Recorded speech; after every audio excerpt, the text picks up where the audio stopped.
Among the shadows of bustling cities and tranquil waterways, John Sweeney carved a path of unparalleled brutality.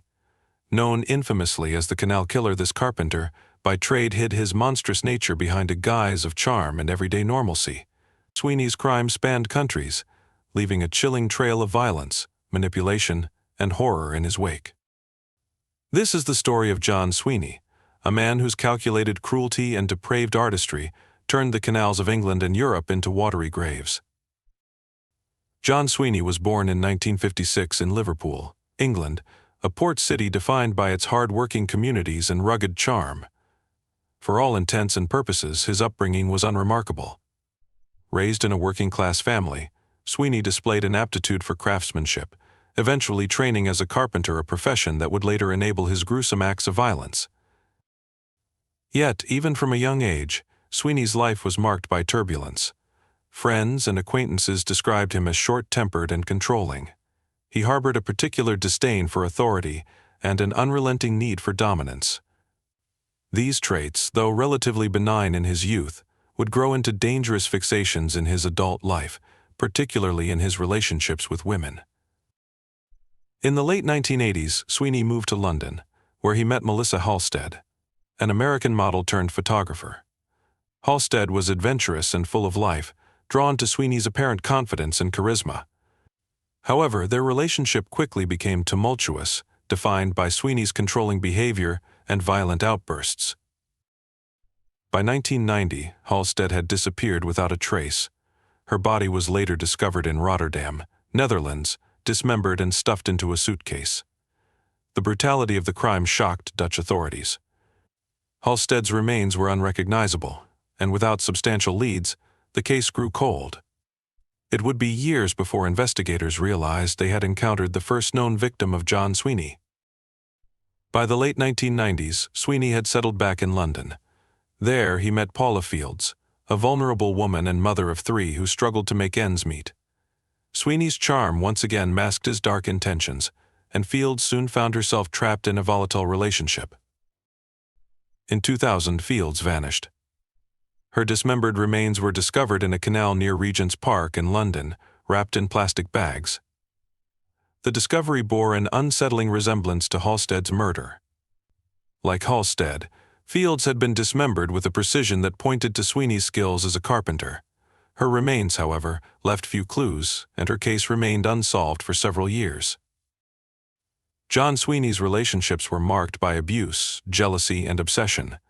He was a man who could not tolerate rejection or independence in his partners, and when his relationships soured, they often ended in violence. One of the most harrowing examples of Sweeney's brutality occurred in 1994. His then-girlfriend, Delia Balmer, attempted to leave him after enduring his controlling behavior. Enraged, Sweeney attacked Balmer with a hammer and a knife, leaving her grievously injured. Miraculously, she survived the ordeal and reported the assault to the police. However, Sweeney managed to evade capture, disappearing from sight and continuing his violent rampage across Europe. What set Sweeney apart from other killers was his horrifying use of art to document his depravity. An accomplished artist, he created disturbing drawings and poems that mirrored his violent fantasies and real-life crimes. These macabre works depicted women being bound, mutilated, and discarded, often with captions filled with hatred and misogyny. Sweeney's artwork was a window into his twisted psyche. Investigators would later use these drawings as evidence against him, finding chilling connections between the images and his known victims. For Sweeney, the act of creating these pieces was not only a way to relive his crimes, but also a means of exerting control over his victims even after their deaths. By the early 2000s, Sweeney had become a fugitive, constantly moving between countries to evade capture. His transient lifestyle made it difficult for authorities to link him to unsolved murders, though patterns began to emerge. Investigators suspected him of additional killings in Europe, given the similarities between his known crimes and other cases. The break in the case came in 2001 when Sweeney was arrested on firearms charges. A routine search of his residence uncovered a trove of evidence, personal belongings of his victims, photographs, and, most disturbingly, his violent artwork. The sheer volume of incriminating material left little doubt about his culpability, and detectives began piecing together the horrific extent of his crimes. The discoveries in Sweeney's home allowed police to reopen the cases of Melissa Halstead and Paula Fields.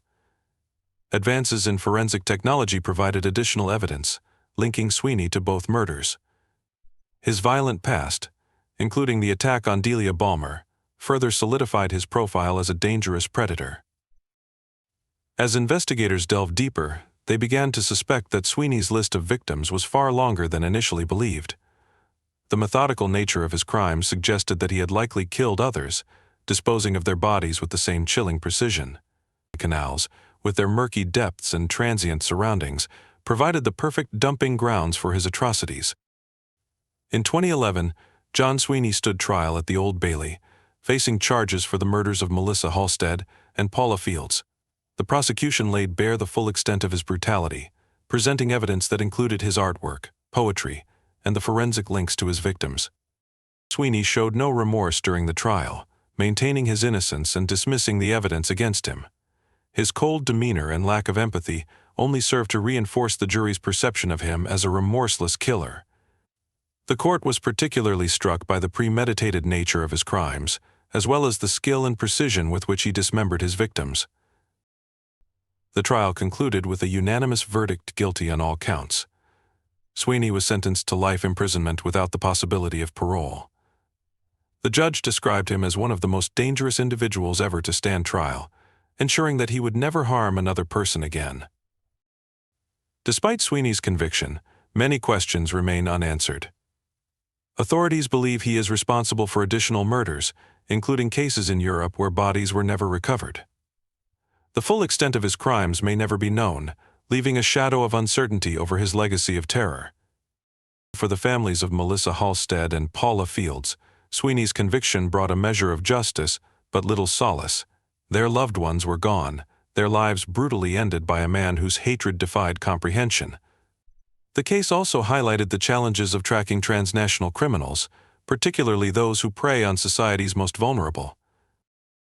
Today, John Sweeney remains incarcerated, his violent tendencies confined to the walls of his cell. His story is a haunting reminder of the darkness that can lurk beneath a facade of normalcy. The Canal killer may no longer roam free, but the scars he left behind endure. Sweeney's tale is one of calculated cruelty and chilling artistry, a macabre testament to the depths of human depravity. It serves as a stark warning sometimes. The most dangerous predators are the ones who blend seamlessly into the world around them. Though John Sweeney's story ended with his incarceration, the impact of his heinous acts continued to ripple through the communities he haunted.